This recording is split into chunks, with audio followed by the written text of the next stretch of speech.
uyu abantu bari kubona kuri YouTube channel yacu yitwa Jonathan Ifunga Ifaso n'umusore abenshi bakimara kumvira izina utujya gushakisha highlights cyangwa se wenda bimwe mu by'ingenzi bye mu kibuga muhatambutse tubona amashusho ye akiri mu ikipe ya Difa El Jadida ikipe yari mu gihugu cya Maroc. Urebye izo highlights kabisa tubona ko ari umukinnyi ufite touche umusore w'umuhanga wabonaga ufite imbiyo cyase wihuta n'umukinnyi ubona mwiza kandi kuri uru rwego birumvikana ko umuntu wese wakinnye ni gake cyane ushobora kuba wamwezitaho birashoboka yuko ashobora kugira meforme n'umusore wagarutse muri Kongo amara iminsi adakina nawe niyo muganiriye arabikwemerera umwaka urengaho gato adakina ariko bw'ikipe Rayon Sport iri muri gahunda yo gushaka abakinnyi nibuka ko nibwo yaganirije umwe mu bagabo babaye muri ikipe Rayon Sport witwa Gibo Kasa usanzwe ubafasha kubona bamwe mu bakinnyi bo hariya mu gihugu cya Kongo bakinnye mu ikipe y'igihugu ya Kongo nk'umuntu bazi bameteriza yaje kuba offer ababwira ati nibyo ninjye nabapropoje umuntu utaheretse Ruvumu Nzinga ninjye muntu wagiye bapropoza umuntu bita Manase Mutatu ati rero biramutse bibaye byiza ati nk'ikipe ikeneye playmaker umeze neza playmaker w'umuhanga umukinnyi ukiri inyuma ba rutayizamu cyangwa se bishobora no gukina ku ruhande mwiza abarangira umusore bita Jonathan Ifunga Ifaso abantu barebye statistique barebye touche no kureba video ze n'ibindi byose ni ibintu byakwatira cyangwa se bya gukura kuba wagura umukinnyi kandi koko akigera no mu Rwanda ngira ngo abantu bambira bamubonye barebye agatushe ke mu nzove ukuntu controller umupira ukuntu akina umupira baravuga bati ni umusore ufite touche ni umusore ubona ko azu umupira ariko ikirebana n'imbaraga mu kibuga icyo bita imbaraga mu kibuga rwose urabona ko bisa nkaho ari ikibazo imyitozo si myinshi birasaba ko agomba gukora cyane imyitozo agakora ku myitozo agakora kuri physique agakora donc ibirebana byose n'imyitozo yo kongera imbaraga wabonaga ko ari umusore uri hasi ukiremereye cyane wabyibushye bisaba ko akora cyane kugira ngo azamure urwego ikipe Rayon Sport kimara kubona iyo tubushe ndetse n'amakuru yari afite kuri uyu musore bita Ifunga Ifaso bafata umwanzuro ko bagomba kumusinyisha uyu ni umukinnyi ku makuru mfite rwose wanahenze ikipe ya Rayon Sport mu byo bari bumvikanye kuko buriya amahirwe aba hari kuri abasore b'abakongomani b'abazayirwa ni abasore basaba icyo bita Fred installation ntago ari abasore akenshi begzija ko ubaha recruitment y'umurengera ahubwo bo icyo babashaka nicyo nakwita nka Fred installation ahubwo bakagusaba umushahara munini amakuru mfite nuko muri bigitangira negotiation umusore bita Jonathan Ifunga Ifaso yasabaga ikipe yitwa Rayon Sport $3,000 by'idolari by'umushahara kuri buri kwezi bwo ni miliyoni hafi 3,100 ngahe ikipe Rayon Sport ibwira ko bidashoboka baje kumvikana amafaranga arenze miliyoni hafi agera hafi kuri miliyoni 2.5 shona kurengaho gato nimba ku makuru mfite yo kuri yazajya hembwa ku kwezi bitewe nuko bamubonaga ndetse na CV yari afite nuko n'umutoza papa witwa Gibo Kasa wabaye mu ikipe ya Rayon Sport yababwiraga ariko abantu bagasigana kwano k'impungi bavuga bati witwa Gibo Kasa reka tumuhe iyo chance no umuntu metrize umupira muri Kongo tubanze tumurebe esi tarazanye iri tayari Bukasa asa nkaho ashaka kuba yaratekereje abati umupira mu Rwanda igihe muharukiyemo muri ya championnat amatsinda abanyamahanga bakiri batatu umuntu apfa kuba gifite agatushe umuntu apfa kuba gifite cyo nakwita nka ubwo bwenge bwo kwakina barotita yakuye byibushye wenda cyane cyase amazi iminsi adakina ashaka kuba yazagatanga umusaruro kuko havuga witwa Nzero Vumbu Nzinga yaje afite inda yaba papa ariko Nzinga arazafasha ikipe Rayon Sport icyo gihe kugiye cy'uyu mugabo nandi kuvuga bita witwa Gibo Kasa shobora kuba ariyo mpamvu yavuze ati no muri za Gasogi nibantu babakinnyi nzajya mbazana bitwa ba Bora Robota akabazana bitwa ba Bea yumvaga ko nimba wenda bari kusa nk'aba dropping form cyangwa se bari gusubira inyuma bishobora kuba wenda mu Rwanda ashobora kuza bakabagarura kariyeri zabo donc reka bivuge nkaho we ari umuntu wari warabonye ko urwego rwa championnat yacu ruri hasi reka tuvuge mu mazina yabyo urwego rwa championnat ruri hasi ku buryo umukinnyi wese ashobora kuba yaza agatanga umusaruro ku buryo bworoshye icyabaye rero ngira ngo ikipe ya Rayon Sport ivugana n'umusore tayifunga ifaso barumvikana baravuga bati okay kugira ngo tumaking sure ko ibintu birangiye bati turakenera ibyangombwa ubwo harimo izo za extrajudicial judiciaire cyangwa se criminal record turakenera ama passport kuko mu kuza kwe aza mu Rwanda ngira ngo twabigarutseho no musore waje aziye ku cyangombwa cyitwa aziye ku cyangombwa cyitwa CPG aziye ku cyangombwa cyitwa CPG nawe ntago yari afite passport yari yararangiye muri covid.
Yes, I'm sorry gato ngira ngo nta kantu ndi gutunganya. Ngira ngo ninkire kuvuga kuri ibintu by'umusore bita Jonathan Funga Ifaso. Muri icyo gihe rero bamusabye ibyangombwa mukama ngira ngo nguhaye gahunda zose kugira ngo zikurikirane. Urebe inbox ya message ngo haye. So ngira ngo icyabaye rero ngira ngo ikipe ya Rayon Sport yaramubwiye ikintu gishoboka nuko ugomba kuzana ibyo byangombwa hanyuma tugasinya amasezerano. Ibintu bikarangira bikava muri document zo kuvuga ngo ntizabonetse cyangwa se ntizihari. Bati twebwe turakwemerera yuko uribuze gusinya kuri contrat ariko ikirebana recruitment yawe ugomba kukibona ariko twamaze kubona ibyangombwa kuko hari abantu bari kategorike cyane muri Rayon Sport cyane nimba hari n'ikintu wenda mu kugikora kiba kivunanye cyangwa se kinagoranye ariko amakuru hari nuko dafu ikipe ya Rayon Sport umugabo bita Adrien Nkubana kugira ngo arekure amafaranga mu ikipe ya Rayon Sport ni kimwe mu bintu biba bitoroshye. Arakubwira ati ngewe ibintu by'abakinnyi bibaye igihe kinini cyane nabaye muri ya Rayon Sport aho twabagaho nyine cyangwa se kuva kera nabaye muri Rayon Sport kuva kera kugeza uyu munsi ndi umuntu uzi ibintu by'abakinnyi umukinnyi kumusinyisha ukamuha amafaranga nta byangombwa araguha hari igihe akenshi ubuhiye. Uwitwa Ifaso asinya amasezerano baramwerekana atangira imyitozo nk'abandi ajya kuba mu Karumuna rwose bamushakira icyumba kimeze neza mwatube mu Karumuna rimwe na rimwe biranoroshye ushobora kubona ari kure hari ahandi hantu tushobora kugufatira appartement cyangwa se aho ugomba kuburi hariya mu mujyi muri Vision Apartment. Icyabaye rero ngira ngo mu gukomeza uko bucya akora imyitozo ari nako n'ubuyobozi bw'ikipe ya Rayon Sport muhamagara bakamubaza bati ese bite kuri gahunda zawe z'ibyangombwa bigeze ko nta document turi kubona bimeze bite harabura iki kugira ngo tuzanire document hanyuma natwe twizere ko dufite umukinnyi numva umukinnyi kugira ngo abone lisansi yaba gukina championnat no mu Rwanda ndetse no kugira ngo abone ibyangombwa bigumwemerera gukina imikino nyafurika ugomba kuba ufite iyo passport mu byo bagomba kuremeta ufite niyo extrajudicial judiciaire cyangwa se yo bita criminal record ndetse ufite nicyo bita contrat mu bintu bitatu ndetse na release leta mu bintu bine bisabwa kugira ngo umuntu abone lisansi cyangwa se yemererwe ahabwe uburenganzira bwo ko yagaragara muri championnat. Kurumva Rayon Sport yagombaga no kumushaka nabo bakinnyi b'abanyamahanga banabashakira n'ibyo bita work permit cyangwa se uburenganzira bwo gukorera mu gihugu runaka. ibyo rero kugira ngo bagushakire work permit ikintu cya mbere kiba cyihutirwa no kubona extrait de crédit judiciaire. Abantu nabyumva nyine impamvu ibi nihutirwa iri mu byihutirwa. Uyu Jonathan Funga Ifaso bakamubwira bati ese Ifaso bimeze bite ko ibyangombwa bitaraboneka, ubwo akababwira ati rwose amakuru mfite turuka hari ati ngiye navuganye nabo bambwiye ko ibyangombwa bigomba kuboneka. Ikipe ya Sport ikamubwira ati ariko wibuke ko kukwishyura kugwa amafaranga biri muri kontra yawe twabyumvikanyeho nuko ugomba kuduha ibyangombwa tukagoreza icyo bita amafaranga yo gusinya kugira ngo ubone na friend installation yawe, kugira ngo wagira uburenganzira bwo nimba ushaka kujya gutura wena wenyine cyangwa se ushaka kujya muri appartement cyangwa se n'ibindi byinshi bitandukanye ube wabasha kubya accessing ariko wabonye amafaranga aturutse mu ikipe ya Rayon Sport. Mu gihe bitaragenda gutyo ngo ubone ibyangombwa, ikipe ya Rayon Sport imubwira ko ikomeza kumucumbikira mu gihe kiri gushaka ibyangombwa bihigiye. Aravuga ati ari imikino ya CAF Confederation Cup ikipe igomba kwitabira, ibyangombwa byawe bigomba kuba byabonetse kugira ngo ushyirwe muri system. Bitagenze gutyo ikibazo kigomba kuvuka.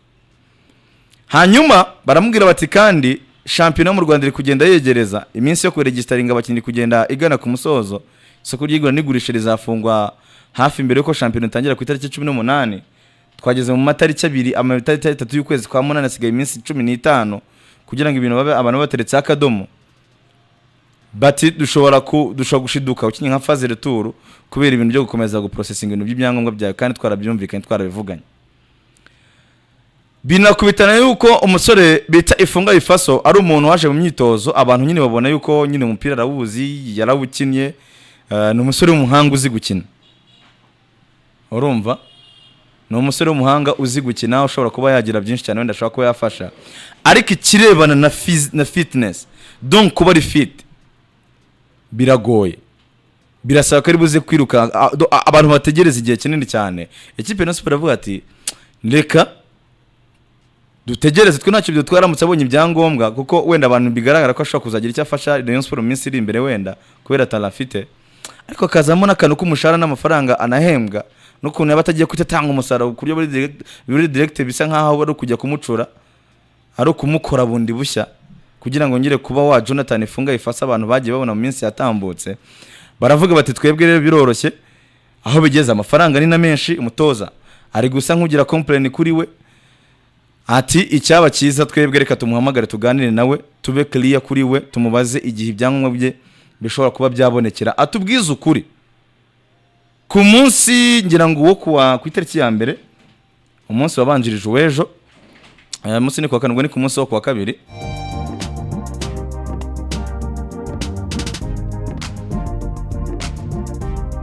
kuri uwo munsi ngira ngo nibwo bamuhamagaye baramubwira bati none turashaka ko biba kiriya tukamenya ese gahunda y'ibyangombwa yawe igeze bimeze bite.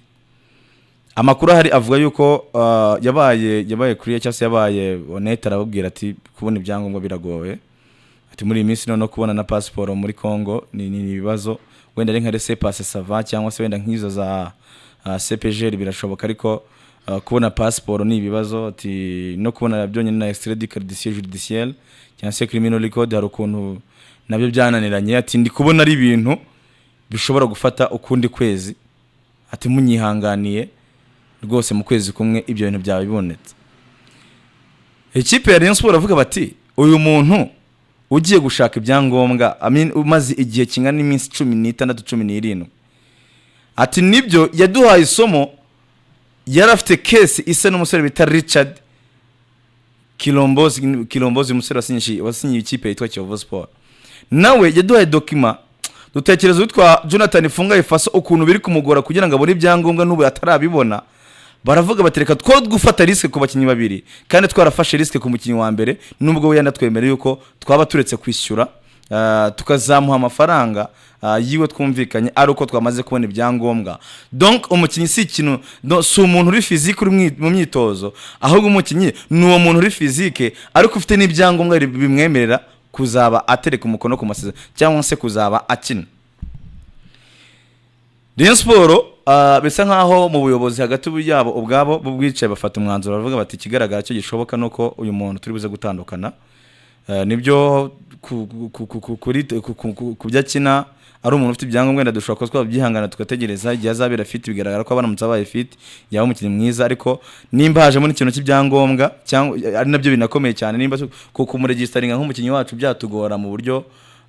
bw'ibyangombwa ntabwo byashoboka kandi bakaba barashyizemo icyo kintu muri kontra yuko iki kintu cy'ibyangombwa aricyo kiri prioritaire cyane kumenya nimba yabibonye cyangwa se atabibonye kugira ngo akomeze nk'umukozi. Bafata umwanzuro ko bagomba kumuhamagara bakaganira. Uyu munsi nibwo bagiranye ibiganiro bya nyuma na nyuma. Rayon Sport imumenyesha yuko nimba koko yarababwiye ko kubona ibyangombwa byasaba ukundi kwezi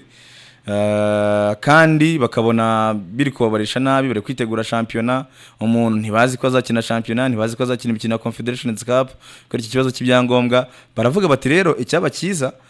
ngira ngo nkuko twabivuganye nkuko twanabyumvikanye ko tugomba ibintu byose bigomba kujya ku murongo ruko ibyangombwa byawe tubibonye bimeze gutya. Baramubwira bati icyaba cyiza twicare ku meza tuganire, dushaka ukuntu dusesa amasezerano bwumvikane nkuko twe twanabivuganye, ndetse banavugana n'umwaje we cyangwa se n'umuhagarariye wenda Wogi Bukasa kugira ngo bamenye ese turatandukana gute, biragenda gute. Amakuru hari nuko ubuyobozi bw'ikipe Rayon Sport bwicaranye n'uyu Jonathan Ifunga Ifaso rwose mu masaha nk'abiri baraganira, bamwereka ibyo bintu byose, izo mpungenge zihari. Baravuga ati ni umukinnyi mwiza, twari twagukunze, twifuza ko twakomezanya, ukaba wazadufasha ariko kubera ibyangombwa n'ukuntu dukeneye umuntu udufasha cyane. Ati cyaba cyiza nuko ahubwo iyo chance cyangwa se ubwo buryo twabuha undi muntu uri eligible ufite ibyangombwa wemerewe kuba yaza kudukinira n'ibyangombwa bye nkuko tuba tunabisaba, kuko bafite case barabizi bya Jado bamukubise avance, nyuma yo kuba mukubise avance ashaka ibyangombwa birabura. Ikintu cyitwa ibyangombwa noneho impress biri personal byo ni ikintu gikomeye cyane. Witwa Jonathan Ifunga Ifaso agira ibyo abempoza, arababwira ati okay nanjye ndabyumva kandi koko ikipe ya Rayon Sport yaranyubashye, nakifuje kuguma hangaha ariko impamvu mpazi rumvikana kandi ni motifu ziturutse kuri ngewe. Barumvikana bandika urwandiko rw'ubwumvikane mu gusesa amasezerano hagati y'impande zombi yuko uyu musore bita Jonathan Ifunga Ifaso atandukana n'ikipe ya Rayon Sport mu bwumvikane. Abenshi rero impungenge za mbere bari bafite ngira ngo zishingiye kuvuga ngo uyu musore ntiyaba yarahawe amafaranga akaba yakenyereyeho ayagendanye.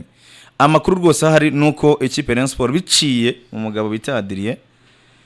yavuze ati uko byagenda kose kumwanya nginga kose ntabwo nshobora gukora ikosa ryo guha umukinnyi utampaye ibyangombwa, ntarabona icyangombwa ngomba kudepoza muri federation, sinshobora kudepoza amafaranga nanjye, icyo ntigishoboka. Yari kategorike cyane. Ikindi buti iyo kontra yaba iseshwe cyangwa se babagira ntago umukinnyi ashobora kuba yaheraho arega, habaho gutandukana mu bwumvikane, ndetse hari niyo document ibigaragaza sinko n'impande zombi zuko bumvikanye kuko basiza don ntago yirukanwe, ahubwo impande zombi zumvikanye zisesa amasezerano. Birumvikana ntago bamureka gutyo gusanga agende, hari impamba agomba kubona nk'umukinnyi waje mu ikipe ya Rayon Sport wakozemo imyitozo iminsi 17 akazi yagakoraga. Hari nuko bari buze kwibarasha kuvuga ati wenda turaguhereza amafaranga n'umushahara w'ukwezi hanyuma wenda tukureke wigendere, cyane ko atari na mutoya. Ikipe Rayon Sport ubwo iyo recruitment ikaba yaguma guha witwa Jonathan Ifunga Ifaso ikabirokotse, hanyuma hakazamo n'ikintu cyo kuba ikipe Rayon Sport irokotse n'undi mushahara. Donc utunga umukinnyi wavate wenda ashobora kuzatangira kumusaro nko muri phase retour kandi bamuhembaga amafaranga nkayo namaze kuvuga haruguru. Hari ukuntu abenshi bumvaga rwose ari ikintu gikomeye, hari ukuntu gisa nkaho cyari kuba nk'umutwaro kuri ikipe ya Rayon Sport Murera. Benshi rero bakavuga bati byibuze aho ngaho ho wenda abantu barokotse byinshi, nabuze muri n'abarerwa benshi banabyishima bavuga bati wenda reka dushaka uri active, dushaka umeze neza. Ngira ngo ni nabyo nese nanabaza amakuru kwa kundi abantu bavuga bati tumenye amakuru, kuko ngiye ikintu cya menese nibaza Ifunga Ifaso aragiye, Ruvumbu ntabwo aje gusimbura Ifaso, ahubwo ikipe Rayon Sport ifite gahunda yo gushaka umuwinga, kuko Ifaso wenda tuvuge ko umutoza amufataga nk'umuwinga kandi bari bakoze na tentative yo kubasinyisha Richard uyu uri mu ikipe ya Kiyovu Sport ntibyagenda neza, ngo birangira asinye muri iyo kipe ya Rayon Sport kubera ibyo byangombwa, bivuze ngo n'ubundi bashakaga umuwinga. Nicyo kintu nese nibaza mvuga nti ese ikipe ya Rayon Sport isubira ku isoko ry'umuwinga cyangwa se ikomeza gushaka umukinnyi ukina ku ruhande kugira ngo wenda aze kuziba icyo cyuho cyitwa Jonathan Ifunga Ifaso ndetse no Richard. Amakuru mfite nuko rwose ntago birafatwa umwanzuro 100% ariko birashoboka cyane yuko bishobora gutuma ahubwo ikipe ya Rayon Sport ishyira imbaraga mu gushaka umwataka cyangwa se umuwinga umwe muri bo, kuko witwa Charles Bare mutoza yahisemo cyangwa se yagaragaje ko ashobora ko yamukoresha nk'umuntu ukina ku ruhande nk'umuwinga cyangwa se akaba yakina nk'umwataka. Byose nibiba bikomeza kugenda bigaruka umunsi ku wundi. Ngira ngo nibyo bya Jonathan Ifunga Ifaso koko n'umukinnyi wamaze kuba atandukana n'ikipe yitwa Rayon Sport Football Club. Nibyo ngibyo ngira ngo wenda mbere ko turi buze kugaruka ku bindi birebana na Rayon Sport, mutumirwa mukanya gatagiye kuba tugeraho awabanza akakubitira kuri stade ya Kigali ho gato cyane, tukamenya ko gahunda zifashe. Umuntu bita Shafi ubu ntabwo ari tayari, umuntu bita Shafi ntabwo ari tayari kugira ngo tubivireho rimwe. Cyane kabisa, reka tubanze rwose turebe ukuntu bimeze natwereke